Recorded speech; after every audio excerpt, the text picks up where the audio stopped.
मिठी जे शहरनि पारां शहर जे मसइलनि जे उजागर करण लाइ शहरी इतिहाद क़ाइमु करे शहर जे मसइलनि लाइ जदोजहद जो बाक़ाइदा ऐलान करे छॾियो आहे।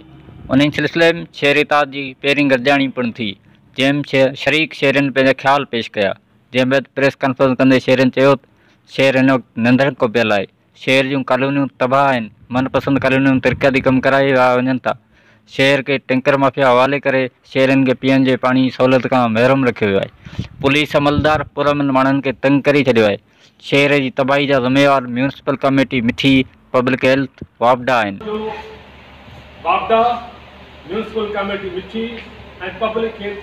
शहरी इतिहाद अवामी जदोजहद क़ानूनी तरीक़े सां पंहिंजे शहर जे मसइलनि जे हल लाइ भरपूर कोशिशूं वठंदो रहंदो। हिननि चयो त पुरअमन शहरनि खे तंग कंदड़ एसएचओ मिठी खे फौरी तौरु हटायो वञे ऐं अॻिए साल जी बजट हिन साल 26 जून ते म्यूनिसिपल चेयरमैन मिठी ते तरफ़ां NIT कई वई आहे, उन खे ख़तमु कयो वञे। उहा सेपरा कानून जे ख़िलाफ़ वर्ज़ी आहे, जंहिंखे हाई कोर्ट में चैलेंज कयो वेंदो। जंहिं ताज़ो सेपरा जे कानून जी भञकड़ी कई आहे, उन्हनि जे मुद्दे ख़तमु थियण खां 3 महीना पहिरीं को तरक़ियाती कम जो ऐलान नाहे करणो, पर उन्हनि 26 जून ते बि फ़ैसिलो करे 20 करोड़ जी NIT कई आहे। असां उन NIT खे रद्द कयूं था।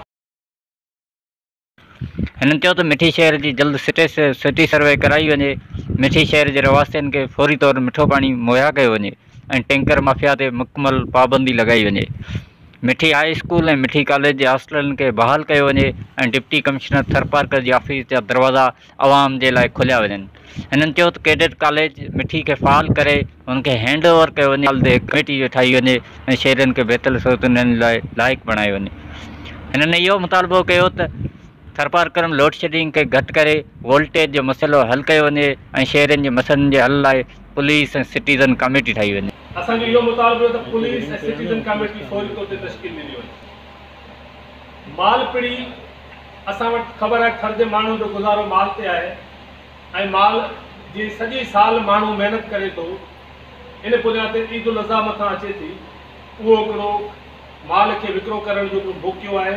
जॾहिं वफ़ाक़ी ऐं सूबाई हुकूमतूं SOP तयारु करे सघनि थियूं त ज़िले हुकूमत खे फौरी तौर ते थर में जेके माल पिड़ियूं आहिनि, ख़ासि तौर ते मिठी जेका वॾे में वॾी माल पिड़ी आहे, उनमें SOP जे तहत उनखे लॻाइण ॾिनो वञे। शहरी इतिहाद मुतालबो कयो त माल पिड़ी खे खोलियो वञे त जीअं मालवंद माण्हू फ़ाइदो वठी सघनि।